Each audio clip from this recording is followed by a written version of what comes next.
Welcome, ladies and gentlemen. Welcome. This is your host with the most, Shidosu. Welcome back to my channel. Alright, so another day, another video. Yesterday, I forgot to mention one thing in my video. I forgot to wish the wonderful women of this planet a happy International Women's Day.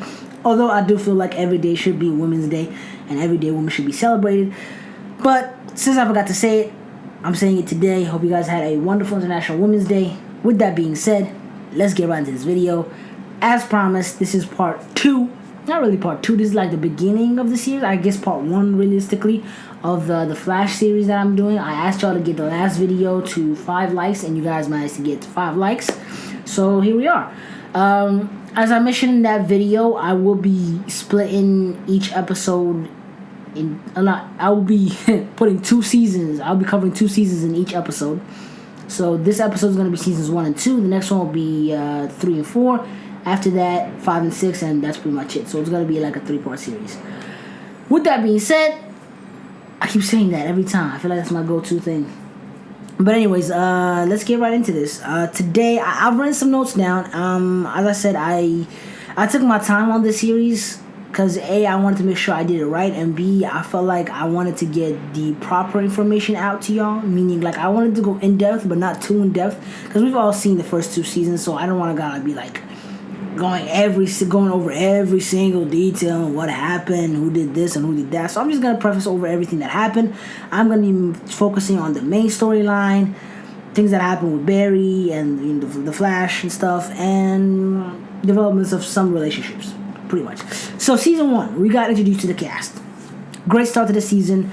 We pretty much was the origin story. That was the season 1. Particle accelerator exploded. Barry was in the lab doing his thing, and then chemicals spilled on him, and then he became the Flash. Great. Now, in this season, the main villain was, as we know, Eobard Thawne, aka the Reverse Flash, but he was disguised as Harrison Wells. Now, we did not know any of this until like later on to the season, as we all know, but he was faking being on a wheelchair. He was, faking all that stuff. He was there to train Barry, practically. Once he got his powers, he needed to train Barry because he needed his speed. He needed him to be fast enough for him to utilize his speed to go back home. Right. So, what else did we have to deal? And in this season, aside from Barry dealing with his newfound powers, he was also dealing with the fact that his mother died. He still hadn't gotten over it, and his dad was incarcerated for it. So he was trying to figure that out, trying to see, did my dad really do it, even though he really knew he didn't, all that stuff. And then trying to kind of basically pick up on how his life has been, him living with Joe and Iris, and also dealing with him and Iris' little relationship. Not really a relationship, but their development friendship, how their friendship was and how it was developing to be a potential relationship, which it ended up being a relationship. And so pretty much we dealt with the entire season we went through the entire season knowing the fact that Thawne was really Harrison Wells was really Thawne disguised as Harrison Wells. If that makes sense.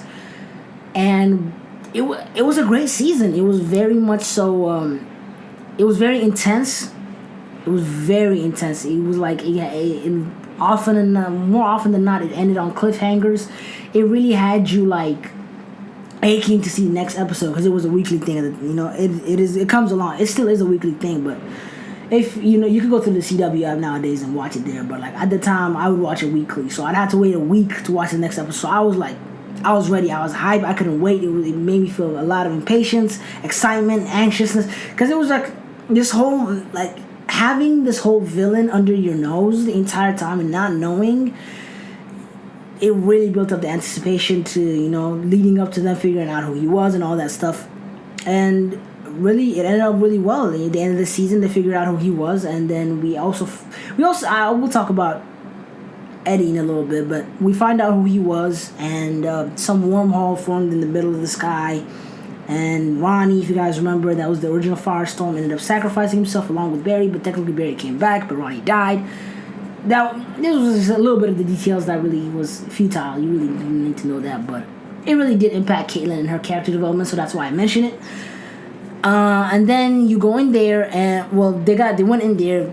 Barry came back, and then when they were dealing with Thawne, we found out that Eddie, which was a detective at the time, by the way, speaking of detectives, do y'all remember that detective that Barry was dating? I just remember her. I don't know where. I really haven't. I have notes right in front of me. I really don't have her written down here, but I just remembered her. But anyways, Eddie was a detective at GCPD. Is it? I said GCPD. Sorry, CCPD. Wow, what the hell was I thinking? Anyway, at CCPD, he was a detective. Him and Iris knew each other, I guess, and they were dating. And then at the end, he found out that he was related to Thawne some way. He was his great uncle, whatever the fuck it was, because Thawne is from the 25th century.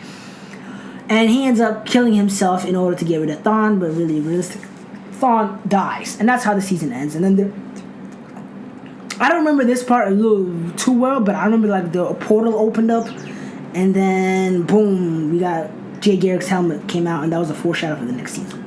On to season 2.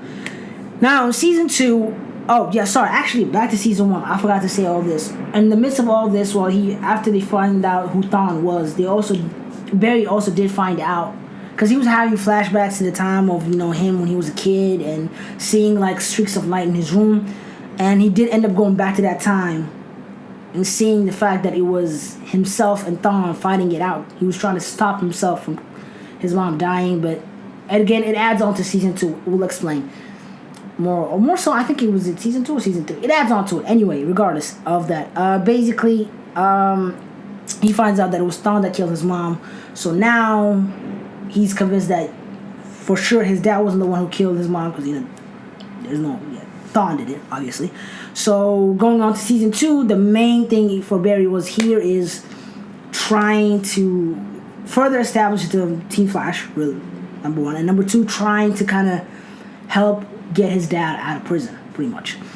And that's when we got introduced to Jay Garrick. I say that because it was Zoom in disguise. So here's the first point where the Flash was using the same formula, because the same thing they did in season 1, where it was they thought it was Harrison Wells, what we knew it wasn't Harrison Wells, it was actually Thawne. They did the same thing here, where we thought it was Jay Garrick, but it really wasn't. It was Zoom, and it was anticipated, but they did it a little bit differently. In this sense, like, he really didn't reveal himself. It felt as though Zoom and Jay were two different people, unrelated. It wasn't until like way into the season that we realized, it was in this entire time. He decided to kind of come close to the whole, kind of befriend the Flash, Team Flash, in order for him to gain access to Velocity 9, which he needed to make himself go faster. Long story short, he ends up falling in love with Caitlin. She has a soft spot for him because of all the whole Ron situation. That's why I mentioned Ron earlier. And in the midst of all this, Barry gets his dad freed. They figured out it was him this entire time. They figured out it was Jay that was really Zoom the entire time. They try to stop him, but then again, Barry goes through another loss. Zoom ends up taking his dad back to his house and kills him right where his mom died, where Thawne killed her. So now Barry lost both of his parents, and it comes to an end. At the end of that season, and I think it was throughout the season, if I remember vaguely, I remember there being a lot of speedsters in that exact moment where his mother died. And one was Thawne, one was Barry trying to stop Thawne, and then one was Barry inside the closet. Then there was Barry coming in to stop. It was a whole lot of situation. I don't know if that was season 2 or 3, but I remember that moment happening. He just finally came to this sense of, damn, I really cannot. I think that's season 3. I feel like I'm getting ahead of myself. Either way. Anyways, he just got over his mom's thing. You know what I mean? He finally came to closure. He realized who his mom killer was. So for his dad to be taken away, that kind of pushed him off the edge. And he decided to go back in time and kind of save his parents. Which brings us to season 3, which I will be covering in the next episode. I am sorry this was a little bit too quick. So it was too fast, but I did not want to get too in-depth with it. Mainly, what I really want to kind of like highlight on is the fact that they followed the same formula twice here. It worked well for them having a villain right under their nose in season 1. And then they did it again in season 2. But in season 2, they did it a little bit differently, which ended up being another success. Season 3, for me personally, was where the downfall started. And we'll be picking that up in the next episode. So, I hope you guys liked this video. Make sure you smash that like button if you did. Make sure you leave your comments. and leave your comments. Make sure you leave a comment in the comment section below. Let me know, what was your favorite season of The Flash? Let me know. I was season 1, 2, 3, 4, 5, 6. Because if you say 5 or 6, anything, if you say anything beyond 3, then you're gonna have to kind of back it up with some hard, hard argument. Because I disagree heavily. I heavily disagree with that. But it's your opinion. Leave in the comment section below. Again, make sure you hit that like button. Make sure you subscribe if you haven't yet. Join the fan, join the crew, become an Essentialite. And with that being said, this has been your host with the most, the Essential Dose, and I'm out. Peace.